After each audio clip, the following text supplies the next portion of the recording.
All right, everybody. It is noon, and welcome to our virtual meetup. And thank you for giving us your time this afternoon over your lunch period. My name's Caroline Ideas. I'm with the Northwest Tennessee Local Food Network. We're based and we represent 9 counties in the Northwest Tennessee region. And the purpose of our organization is to connect growers and producers directly to consumers for a just food economy and an equitable food economy. And a big part of our organization, is educating the public about important issues. And right now, one of the important issues happening in our area, and not just Northwest Tennessee, but the region, is avian flu, which, if any of you have purchased chicken or eggs recently, you might have noticed that things are a little expensive, and this is why. And in December, Weakley County had 2 flocks that had to be culled because of avian flu.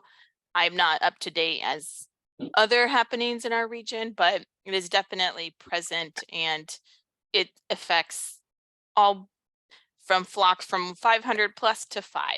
That's So Caroline. there's my mom. And so we will now hand it over to Tom. Okay, I appreciate that, folks. I'm going to turn my video off so that we can kind of focus more on the slides and what we are on the video. But again, I'm going to go through the same presentation that I use with a lot of county agents in terms of, what avian influenza is, how you catch it, what you need to do for it, the biosecurity practices that you need to be aware of. There's about 32 slides in this presentation. So I'm going to go through this presentation, and then at the end, we'll talk about whatever y'all want to talk about in terms of questions that deal with avian influenza or why eggs are so high right now. We can talk about all of that after we get through with this. So again, I call this just protecting your flock from avian influenza. So what actually is avian influenza? It is a respiratory disease. It's caused by infection with avian influenza type A viruses. There are, multiple types of viruses, but avian influenza is what's called a type A virus. And these viruses occur naturally in wild aquatic birds, especially ducks, geese, gulls, and shorebirds, birds that hang around the water. Ducks and geese seem to be worse about it than gulls and other types of shorebirds are. It's found worldwide, except in New Zealand. New Zealand's an island country, and there's not any major migratory bird flyways that go over the country of New Zealand, and New Zealand has done a very good job of keeping it out of their country, but you can find it pretty much everywhere else. And it can infect domestic poultry, chickens, turkeys, quail, pheasants, geese, things like that. And it's more dangerous in domestic poultry actually than what it is in wild birds in most cases, because the domestic poultry seem to be more susceptible to it than what a lot of wild birds do.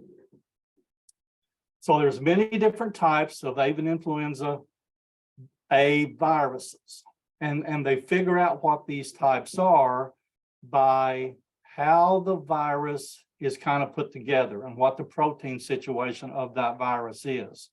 So the names of all of these different types come from 2 different types of proteins that are actually on the surface of that virus. And these proteins are referred to as, in simple terms, H and N. Now, H is a word about 18 letters long, and N is a word about 18 letters long. But most people just say H and N to keep things simple. There are at least 16 different versions of H that we know of. And there are at least 9 different versions of N that we know of. So how these things kind of compare up, how the H's match up and how the N's match up, means that there are multiple combinations of avian influenza viruses that can be out there and cause trouble. Some cause a whole lot more trouble than what others do. So both the H and the N are designated by numbers.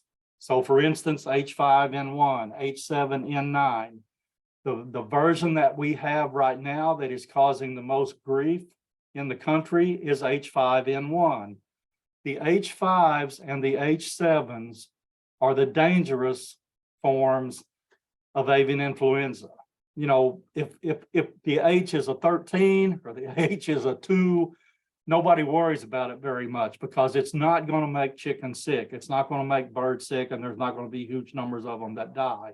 But under the right conditions, if that H is a 5 or that H is a 7, it can be a very dangerous combination, especially for domestic type poultry. So avian influenza viruses are divided into 2 different groups: highly pathogenic, or HPAI, and low pathogenic, or LPAI. This division is based on the ability of that virus to produce the disease and how severe that disease is when it gets in a flock of chickens or a flock of turkeys or something like that. Again, the strain that's currently causing problems in the US, the H5N1, it is HPAI. It is very highly pathogenic because it spreads very quickly through the flocks, and it has a very high death rate. So is another 1918 flu pandemic possible? I'm not going to say it's possible, but I'm not going to say it's totally impossible either, because COVID-19 has proven that weird things can happen. But for something like a 1918 flu pandemic to happen again, the stars have to line up just right for that to happen. You know, the avian influenza virus is going to have to reassort, it's going to have to mutate, and it's going to have some help. Usually that help comes from an intermediate host such as the pig. You know, pigs and humans are really pretty similar in terms of how their internal makeup is put together. And pigs can catch a whole lot of different stuff. Pigs can catch swine flu, pigs can catch avian flu, pigs can catch human flu. So the pig can catch all of these different virus strains. And let's say something happens inside that pig. Suppose it catches avian flu and R flu all at the same time. If that virus mutates and reassorts and becomes something totally different inside that pig, maybe that pig can give that new virus or that new problem to humans. They can catch it back from the pig again. But again, things have to line up just right. And it does require extremely close contact between people and livestock. And that's really not all that common here in this country. It's more so in other locations around the world, especially in China and Southeast Asia, where folks have a whole lot closer contact with their chickens. There's a lot of places in those parts of the world where the chickens actually live in the house with the people that own them. So you can have extremely close contact with your critters, and that will make it more likely. But that usually does not happen, you know, in this country. In the US, we just do not have that close a contact with our critters. And in that situation, it's going to make it, you know, a lot more difficult for something like the 1918 flu to show up again. I'm not going to say it's impossible for something like that to happen, but it's pretty unlikely in this country. So HPAI versus LPAI, the high pathogenic version versus the low pathogenic version.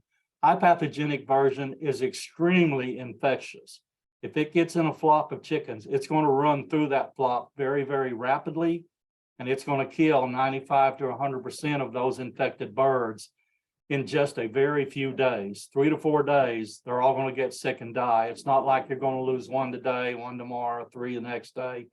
It moves very, very rapidly, not just through a backyard flock of chickens, but also through a commercial flock of chickens that may have, you know, 15, 20,000 birds in the house. It will do the same thing. It will run through that entire house and wipe out a commercial chicken house of birds that may have 20,000 chickens in it, again, in 3 or 4 days. It's not like it's going to take a week or 10 days for it to kill everything in the house.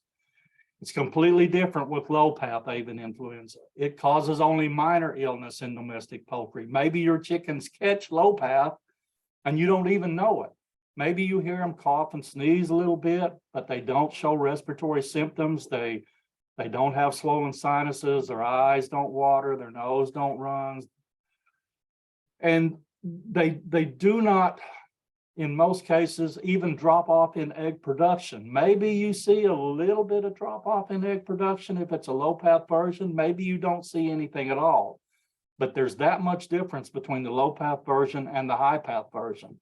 Low path, they may get it and you may not even know it. But if they get the high path version, you're certainly going to know it.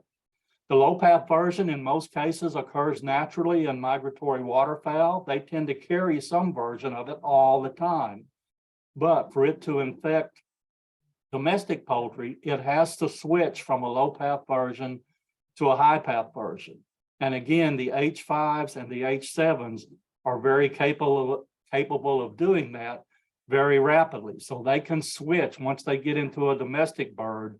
That low path version that may not have been bothering the ducks and the geese can change to a high path version in domestic poultry and wipe that flock out very rapidly.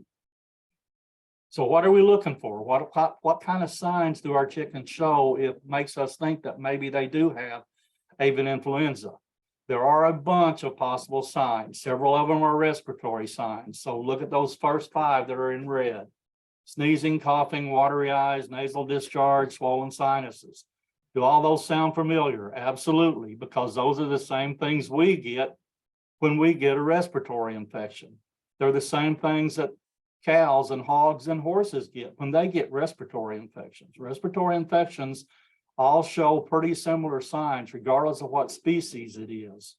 But there are other diseases outside of avian influenza that will show these same things. Mycoplasma will also give you sneezing, coughing, watery eyes, nasal discharge, swollen sinuses.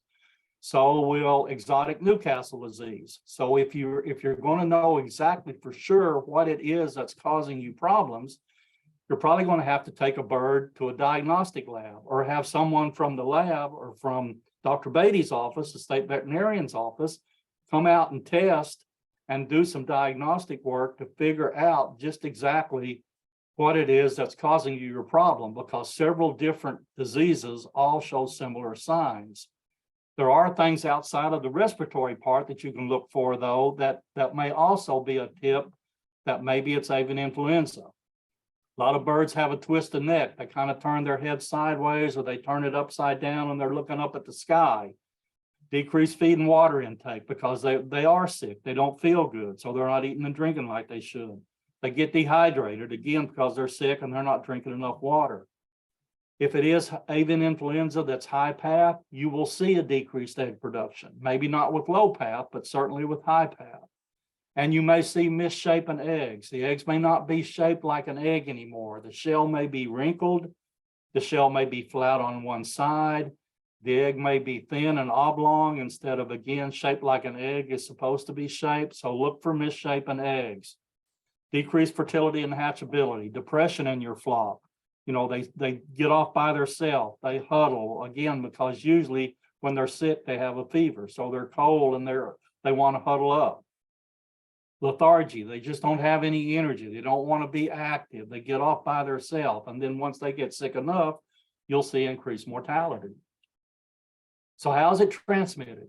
Avian influenza viruses are shed in the feces, so it's in the manure and it's in the respiratory secretions from these birds.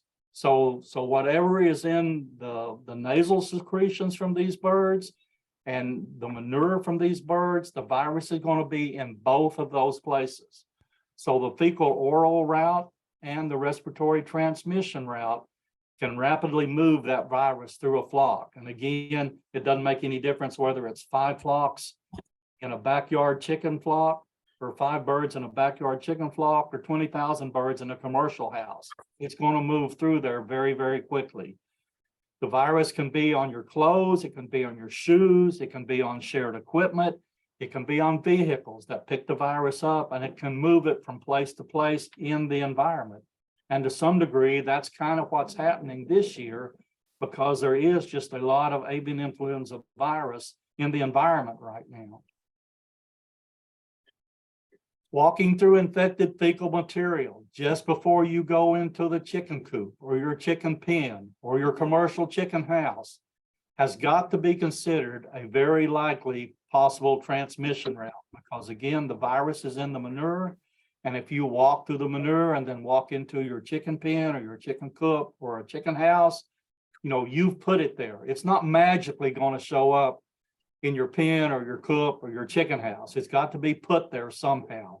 And a very likely way of putting it there is to track it in there with manure that's on the bottom of your shoes and you didn't know you put it there.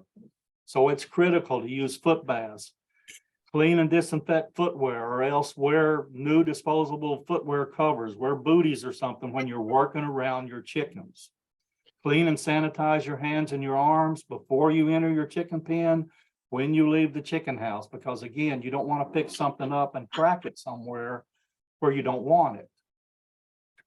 There's two different pathways for disease transmission. There's direct transmission, which is basically physical contact between sick birds and healthy birds.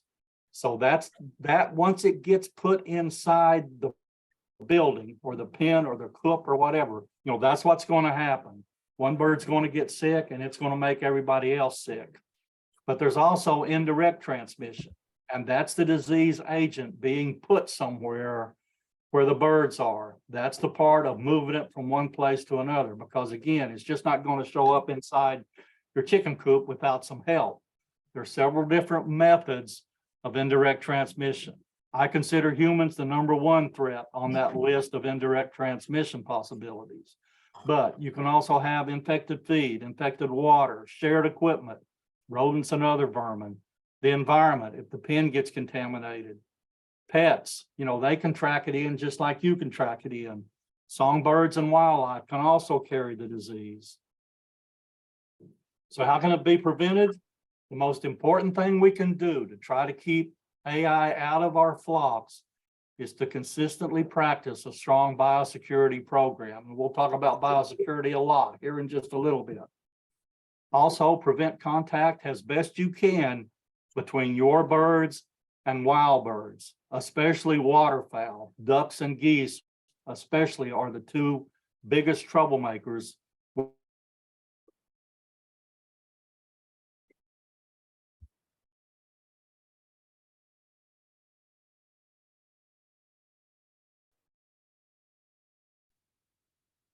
Hello, Tom. I think we're having some connection issues. Oh, you're back. So am I good now? Yep, you're back. Yes, thank you. Okay. We've had connection issues here at the station earlier today, so if I go off for a few seconds, that's probably what's going on. Okay, yep, great. And your PowerPoint, everything's working, so we can hear you just fine. Okay. If something else goes awry, holler at me and let me know. Okay. Okay, so what exactly is biosecurity? Well, bio means life, security means protection. So it's just life protection of whatever it is we're trying to take care of. And in our case, that's our chickens, but it could also be our hogs or cows, whatever other critters that we're trying to take care of. It's basically any and all practices and protocols that we can use for the prevention of disease. So why is this important? Because we don't want to spread disease around. We want to isolate it if it does happen and keep it in as small area as possible. We also want to keep our flocks healthy. And especially if we're selling eggs or selling meat to the public through farmers markets or through our home base, we want to increase our income. And if we don't have any chickens, it's hard to sell eggs if we don't have any chickens to lay eggs. And biosecurity basically means doing everything we can to reduce the chances that an infectious disease, I don't care whether it's avian influenza or exotic Newcastle or whatever, being carried onto our farm by people, by other animals, by equipment or the vehicles that we move on and off the property. It also means doing everything we can to reduce the chance of disease leaving our farm if we actually do have a break and our chickens do get sick. If ours do get sick, we don't want to spread it to all the other farms around. So again, we want to try to make sure that doesn't happen. And biosecurity is how we manage, hopefully not to track something somewhere else if we do have an issue on our farm. So it's simply basically practicing all the necessary steps to protect our birds and the birds of everyone else from a serious disease threat. Biosecurity is basically made up of 3 different and separate components: isolation, traffic control, sanitation. Isolation, confine your birds within a controlled environment as best you can. The more isolated they are, the safer they are. You want to keep other birds out. You want to keep your birds away from any contact with any other birds. You want to lock the doors to your coop, to your pen, whatever, to make sure other people do not have access to your birds. And very few people outside of you and your family really need access to your birds, because again, the risk of tracking something to them is very, very great. Separate birds by age. It's not likely that young birds are going to make old birds sick, but it's pretty likely that if old birds get sick, they're going to give it to young birds. And maybe the older bird may have enough immunity built up to fight it off, but maybe the younger bird doesn't just yet. So it's best to separate birds by age so you don't run into that risk of your older birds giving something to your younger birds that don't have the immunity built up yet. It's also best not to mix species. I tell people this all the time, but people mix species all the time. But it's risky to mix chickens with anything else, especially with ducks or geese or other waterfowl. Now, having said that, again, people do it all the time and get away with it. But be aware, it's risky to do that, to mix multiple species of critters with feathers on them. I don't care whether it's chickens and ducks or geese or guineas or pheasants or whatever. When you begin to mix species, the threat risk goes up. Traffic control.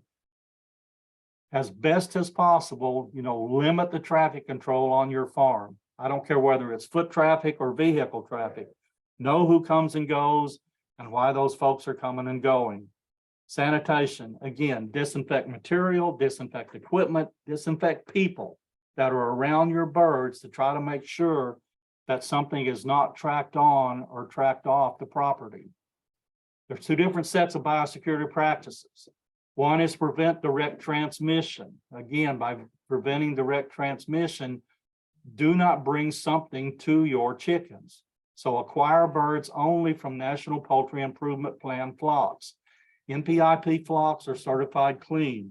A lot of folks that buy chickens off the internet from hatcheries around the country, most of those hatcheries participate in the NPIP program. That means they do the best they can to vaccinate for very common diseases, to try to make sure they test the breeder flocks that are laying the eggs that go to those hatcheries. So as best you can, get birds only from National Poultry Improvement Plan flocks where you know that they are more than likely disease-free of anything that you might bring onto your farm. Quarantine birds for 30 days after you purchase new birds, or if some of your birds that you have leave the farm. If they go to a county fair or a state fair or a show or a swap meet somewhere, do not bring them back home and put them with all your other birds right then. Bring them back home and isolate them somewhere for 30 days. Get them as far away from your other birds as you can for 30 days. If they picked up something while they were off the farm, they're going to get sick and show symptoms within 30 days. If 30 days go by and they're still fine, put them back with the other ones. But don't bring them home and immediately put them back with the other ones. Anything that's been off the farm, or if you're bringing in new birds onto the farm, isolate those things and quarantine them for 30 days just to make sure they don't have something that hasn't showed up yet. Again, do not mix multiple species, do not mix waterfowl and chickens, do not mix multiple ages. It's safer not to do that kind of stuff. Do not allow your flock contact with wild bird droppings because, again, the virus is going to be in the manure. Keep your domestic poultry as best you can under a roof. I realize that if you free range your chickens or they've got a pen that they go in, that's going to be impossible to do. But it's safer to keep them under roof and keep them housed so that they do not have contact with wild bird droppings. Because outside access is going to greatly increase the disease risk that they might get into something they don't need to be getting into. Second is prevent indirect contact. And indirect contact's got a whole lot more things involved with it. But again, post no visitor sign, post restricted area signs to tell people, you've got chickens, you're trying to keep those things safe. You don't want to see a whole lot of visitors. I know a lot of folks that have backyard chickens compare notes and compare birds with other people that's got backyard chickens. But again, just be aware it's risky to do that. So do not allow visitors to your birds. Do not go visit other people that's got birds, because again, it increases the risk that you're going to attract something or move something back and forth that you don't really want to move back and forth. So dedicate footwear, clothing to use when working in or near your flock. Essential visitors. If you've got somebody that's got to show up and fix something, the propane truck driver, the FedEx driver, the UPS driver, some people have to come on your farm and they are essential. They have to get there and do a job, but they don't need to be around your chickens. Or if they are around your chickens, make sure they wear disposable coveralls, footwear, headgear, anything to keep your flock safe. Clean and disinfect all the coops, crates, other poultry containers or equipment before and after you use them. So if you leave the farm with something, make sure you clean it before it comes back home again. If you do have crates and coops, try to use plastic or metal and not wood. Wood is very hard to clean and disinfect. Do not keep feeders or other food sources for wild birds on your property. You don't want to attract anything else on your property than what you've got where your chickens are, because again, other wild birds are a disease threat. Use sound deterrents to keep wild birds away from roosting on your property. Have something that makes noise if you want to try to scare everything off. If you do have a bird that becomes sick, don't try to move all the other birds away. If that sick bird's been in with all the other birds, everybody is exposed. Maybe this one just got sick first. Maybe the rest of them are going to get sick. They just haven't done it yet. So don't try to move all the other ones away somewhere else, even though they might appear healthy, because they've already been exposed to the one that's already sick. Cover the pens and vents and openings in your coop or your pen with mesh wire as best you can to screen out wild birds. And monitor all vehicles that's coming and going and know whether they've been cleaned and disinfected. And that includes the tires and the undercarriage. Whenever I travel, I've got a 3-gallon sprayer of disinfectant that whenever I pull off the highway, I stop and I spray my tires down and spray the undercarriage, trying to make sure I'm not tracking something in off the highway. Maintain an effective rodent control programs, because mice and rats can carry just about everything that you can think of. They are carriers for multiple types of diseases. Again, do not share equipment with friends and neighbors. That doesn't mean you have to be unneighborly, and people share stuff all the time. But if you do share, make sure you clean it first and then disinfect it. Clean it first, because you cannot disinfect organic matter. So get it clean first and then disinfect it. Purchase feed from a trusted source, somebody that you're comfortable with. And once you get it home, keep it safe from wild birds, keep it safe from the rodent population. And everybody should be using foot baths of some type of dry bleach formula to walk through before you step into your chicken pen or your chicken coop, or else, make sure that you've got some type of disposable footwear, or you've got rubber boots or something that you only use around your chicken coop or your pen or something like that. Again, be aware that foot baths don't last forever. You have to change that stuff out every once in a while. Again, wash your hands, use hand sanitizers both before and after visiting your chickens. Bird environment proof your coop, your pens, your houses. Try to keep everything out that you can, because again, something could track something in. Keep the houses and the pens locked when you're working inside, just because you don't want the neighbors or someone else to come up and track something into your chicken pen. Dispose of all dead birds in an approved manner, either compost them, bury them, incinerate them. Hunters and anyone handling wild game, especially folks that hunt waterfowl, should completely change clothing, take a shower, take a bath before you go back and check on your chickens once you've been hunting. Remove standing water in your driveways, fill in the mud holes, because again, you don't want to have bird baths out for every wild critter that flies along and decides that mud hole looks like a good place to land. The virus can live in water for a long, long time in cool weather. Same way around your ponds and your basins where there's water. Keep your chickens away from anything that is an open water source, because again, that virus can live in the water for a long, long time in this time of the year when the weather's cool. Do not use untreated surface water as a water source for your birds or for washing your equipment, because again, the virus can be in the water. Minimize food sources for anything else that's around. If you feed your birds treats, or if you feed them a lot of scratch grain, make sure they clean all that stuff up. Don't leave something from one day to the next for the wild critters, wildlife, and wild birds to find. Do not feed wildlife to try to attract those things, because again, you don't want them tracking around your chicken pen or your coop.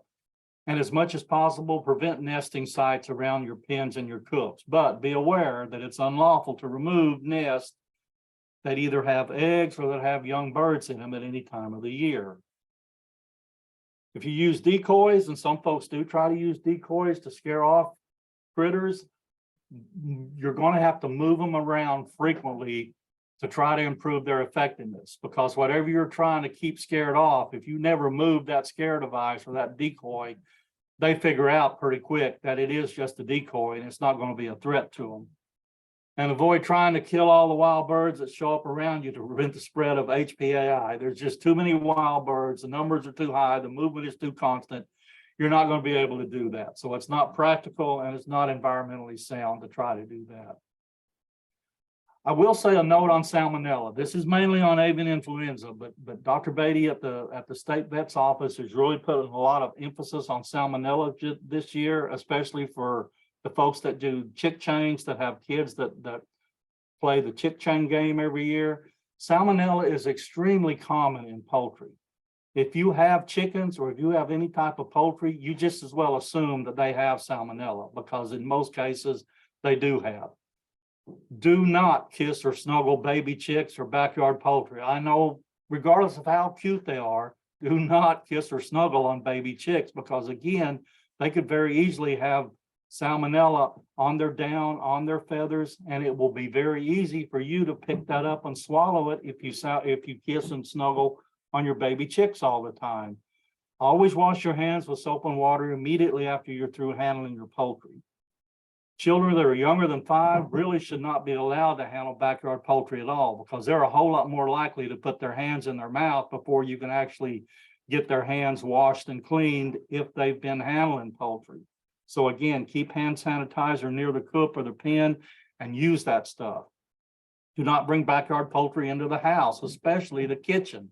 You can bring them in and you can take them back out, but they can leave behind salmonella. They can leave it behind on the floor, on the couch, on the counter, wherever you had them. You might bring them in and take them back out, but they might leave the salmonella behind, and then you can easily pick that up. Consider dedicated shoes or boots or rubber boots or disposable booties whenever you're working around your chickens, to try to make sure that you don't track something where you don't want it. Make sure you handle eggs carefully. Do not allow poultry in an area where food or drink is present, even if it's outside, even if it's on the back porch or the balcony or something like that. Do not get chickens around where you've got food and drink around. And again, purchase birds only from a known source, hopefully somebody that participates in the NPIP program. And even these folks, even though the hatcheries where you buy chicks off the internet, maybe they are NPIP certified, but NPIP certification does not guarantee that the birds are salmonella free. Yes, the breeder flocks that those hatcheries are using are tested for salmonella, but maybe the day they were testing, maybe those birds weren't shedding salmonella that day. Maybe they have it and they just wasn't shedding that day. So these hatcheries do the best they can to try to make sure they're selling, disease-free product. But NPIP certification is not a guarantee that they are free of salmonella. Sometimes things just slip through the cracks. So USDA has developed these 6 different steps to kind of help keep birds healthy. Again, keep your distance. Isolate your birds from visitors and other birds as best you can. Keep it clean. Prevent germs from spreading by cleaning your tools, your shoes, your equipment, everything you use around your chickens. And don't haul disease home. Clean vehicles, clean cages, clean coops, anything that's been off the farm. Before you bring it back onto the farm, make sure it's clean and disinfected. Don't bring it back to the farm with you. And don't borrow disease from your neighbor. Again, avoid sharing tools and equipment. And if you do share, and a lot of people do, clean first and then disinfect, because you cannot disinfect organic matter. You've got to get it clean before you can disinfect it. Know the warning signs of infectious diseases. That's all that stuff we talked about: coughing, sneezing, runny nose, watery eyes, swollen sinuses. Report sick birds. If you do have sick birds, how do you do that? What should you do? First thing to do is not panic if you lose a chicken. Do not report normal everyday mortality. If you lose one today and one next week, one next month, that's normal. That's not going to be avian influenza. But if you go out there this morning and every chicken you've got is coughing and sneezing and you can hear all that, or you go out and half of them are coughing and sneezing and the other half are dead, it's time to get a hold of somebody and find some help. So get a hold of your county agent, get a hold of your veterinarian. Neither one of these people may be chicken people, but that's okay. They're going to know who some chicken people are. Your county agent's going to know where the extension folks are that know something about poultry. Your veterinarian's going to know who the folks are at Nashville, at TDA, at the state vet's office that can get you some help. So Tennessee State University has an extension poultry specialist, and their number is listed on the screen. Middle Tennessee has me at Spring Hill. I'm UT's extension poultry specialist. We can help you get some help. We know where these folks are that can help you. The Animal Diagnostic Lab in Nashville, the Court Animal Diagnostic Health Lab, has folks that can come out and test chickens. The Tennessee State Veterinarian's Office has folks that can come out and test your chickens if you've got something seriously wrong. So there's plenty of ways to get help. And be aware that poultry and eggs are going to still be safe to eat. This is one of the most often asked questions that I get when there's a disease outbreak like we're dealing with avian influenza right now, is whether or not things are okay to eat. Everything that's being done, make sure that the disease is not leaving the farm. There's going to be no meat and no eggs from infected flocks that ever enter the food supply, because everything is tested before it leaves the farm. Every flock of chickens that goes to market, every broiler flock, blood tested, fat tested before it ever leaves the farm, before it ever goes to the processing plant, to make sure it doesn't have any kind of a disease problem. So poultry and eggs are safe to eat if you follow the recommended cooking methods. Now, you've still got to do your part, but the cooking methods that are already recommended by the USDA and by the FDA for poultry and eggs to prevent other infections will also destroy avian influenza viruses.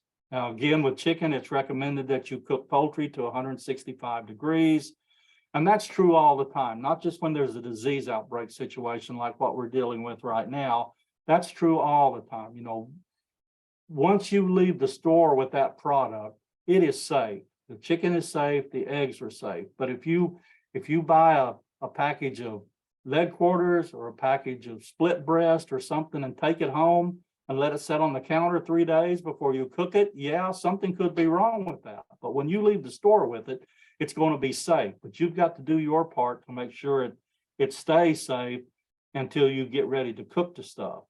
Now, some folks like to cook things more so than what others do. Maybe 165 degrees is the lower limit on what you need to get to. But if you want to cook it to 175, 180, there's nothing wrong with cooking it to a higher temperature than what is recommended, but at least get it to 165 degrees.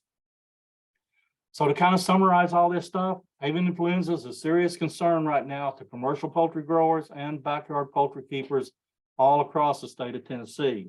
It occurs naturally in wild aquatic birds with little effect on them, but it can be deadly to chickens, turkeys, and other domestic poultry, especially the high path avian influenza version, because it will kill 95 to 100% of what you have in just a very short period of time. Again, the viruses are shed in the manure, they're shed in the nasal secretions of these birds, so be aware of that it's going to be easy to track. So know the signs of respiratory distress and be aware that a strong biosecurity program is your best defense against avian influenza. And biosecurity must become a state of mind for everybody. Don't look at it as a burden or a chore. It's just something that you're going to have to do to keep your chickens safe. So take the necessary precautions to keep your flock safe. Prevent contact between your birds and wild birds as best you can, especially waterfowl and your birds, and immediately report sick and dying birds to the proper officials. So with that, I'll say thank you. I'll try to answer any questions anybody has.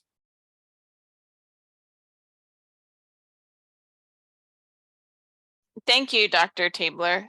We have a few questions that are popped up in the chat, and you did mention this, but first question is, how long does the virus live? And you had mentioned it lives a long time in water and so on, but It'll live longer in cold weather than it will in hot weather. It's not, the avian influenza virus itself is not one of the most hardiest viruses that there is out there. But wintertime, cold weather like we've got right now, if the virus is in water, it may live 2 months or more. Summertime, nowhere near all that long. You know, maybe 4 or 5 weeks in the summertime. And it is, I say that, but it is gradually mutating. That virus has changed. The last big outbreak that we had in this country was in 2015, where there was roughly 50 million birds lost in the Midwest. Last year alone, we lost almost 58 million birds. It was over a longer period of time. It was from January to December, but we lost more birds last year than we lost in the other big outbreak in 2015. But this past year, we did see it all throughout the year, somewhere all across the country. Even in hot weather, we saw places that were still breaking with avian influenza in July and August, where in 2015 we didn't see that. When the weather got hot, the virus went away. So it is changing and it is mutating. But even in hot weather, figure 4 to 5 weeks this time of the year. In cold weather, you know, figure 8 weeks at least. okay. And the next question is from, is the state of Tennessee restricting purchase or import of chickens from hatcheries outside of the state? At this outside of point, the state. At this point, they are not. So folks that are wanting to do chick chains, because I talked with Dr. Beatty, the state veterinarian, about this a few days ago. At this point, she is not restricting movement of birds. Now, if we had, you know, 3 breaks of high path avian influenza all next week, she might reconsider that course of action. But right now, there are no restrictions. So a lot of county agents right now are ordering their birds for chick chains, or have already ordered birds for chick chains. So at this point right now, you know, Dr. Beatty does not have anything like that in place. It's still fine to order chicks from wherever you want to around the country. Okay. Next question is, I like to eat eggs sunny side up. Is That's the risky. yolk still raw? Would that be safe to eat? That's risky, because if you're eating the yolks, if the yolk is runny, the yolk did not get to 165 degrees. Now, there's bunches of people that like to eat eggs just like that. Me, I like the yolk to be hard, but that's just my personal preference. Other people like to eat runny yolks. It's a little more risky, but you know, again, people do it all the time. Just be aware that it did not get to 165 degrees. Next question is, what is the incubation time once infected? If they've been exposed, they're usually going to start coughing and sneezing within 2 to 3 days. Some flocks seem to be different than others for some reason, but it's probably not going to be less than 3 days. It's probably not going to be more than 5 or 6 days. So less than a week. Okay. And let's say, unfortunately, my little backyard flock gets avian flu, and I report it and so forth. And then what are the next steps after the chickens are removed? All the chickens are removed. How do I clean the facility and all of that? Okay, in most cases, if it's a known avian influenza case, the state TDA and the USDA folks have a procedure of testing, swabbing, trying to make sure that that virus did not move outside there. That particular site will be quarantined, and then they will test other birds around there just to make sure that the virus has not left that particular initial site. So it takes a while to get back in business again. So if a farm was diagnosed with it and it was a known high-path avian influenza case, by the time all the testing, all the cleaning, all the disinfecting occurred, it Mhm. may take a couple of months before they're completely convinced that everything is fine. But USDA has a procedure that they go through that will help whoever the grower is, whether it's a small backyard flock producer or a commercial producer that may have 4, 5, or 6 commercial chicken houses. And so would that cost me as the producer money, or how would? The government pretty much covers all of this cost in terms of testing and cleaning. That's part of how the USDA program is set up. Okay. And as a producer that's not affiliated with the big companies like Tyson and so forth, are there biosecurity trainings available? In terms of biosecurity trainings, a lot of it is basically what I talked about today, just now. Mhm. Even the commercial integrators, the folks like Tyson and Pilgrims and Cook, their service techs, their folks that go around and help growers manage their farms, they go through this same kind of biosecurity training, what to look for, the things that they need to be doing, the things that they do not need to be doing. So biosecurity, and I've done enough biosecurity talks over the years since 2015 to know that a lot of folks get tired of hearing biosecurity talks, but with avian influenza, there's no medication, you can't treat it. There's no vaccination for it that this country can use. So we're not going to vaccinate our way out. We're not going to medicate our way out. We're just going to have to be careful and use good biosecurity to try to keep everything safe. Thank you. And another question, if a lot of people here that are new into the chicken world get their chicks from Orscheln's or Rule King or are those NPIP certified birds? In most cases, those are, because the co-ops, the farm supply stores, they know where the hatcheries are around the country that are participating in the NPIP program. Now, you could ask them where they got their chickens at, and you could ask them if the hatchery they come from is NPIP certified, but in most cases they will be. Okay.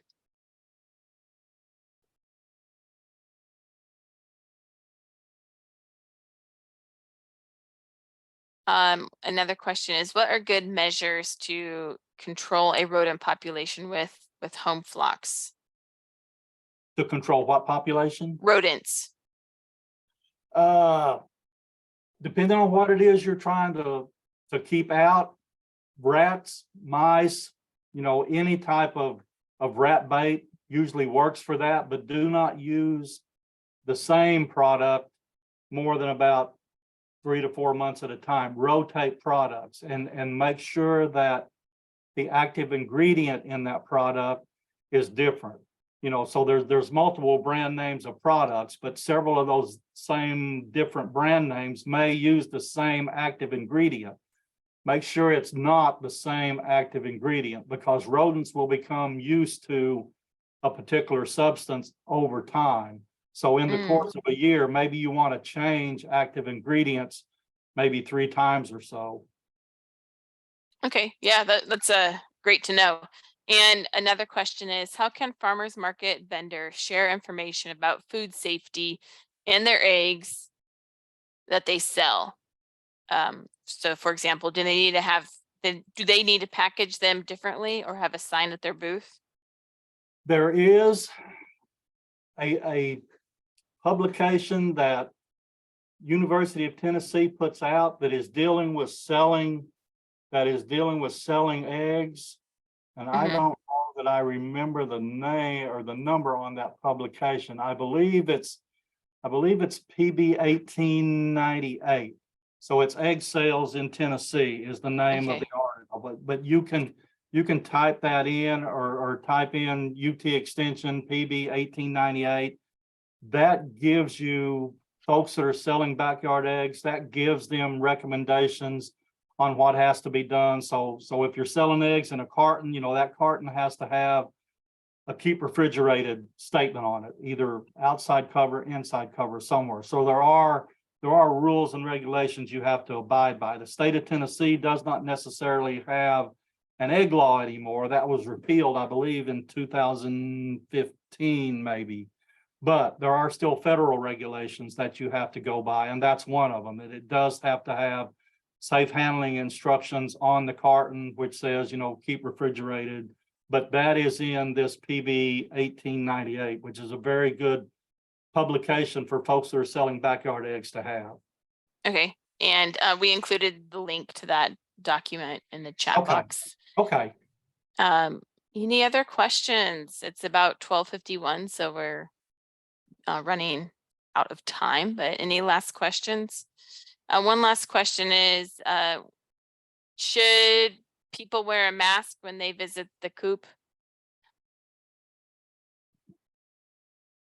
I don't wear a mask when I'm around chickens. Again, you're not in this country, you're not really at risk of catching something from your chicken. But if folks want to wear a mask, I'm not going to tell them no, there's no sense in wearing a mask around your chickens, because some people feel more comfortable if they do that.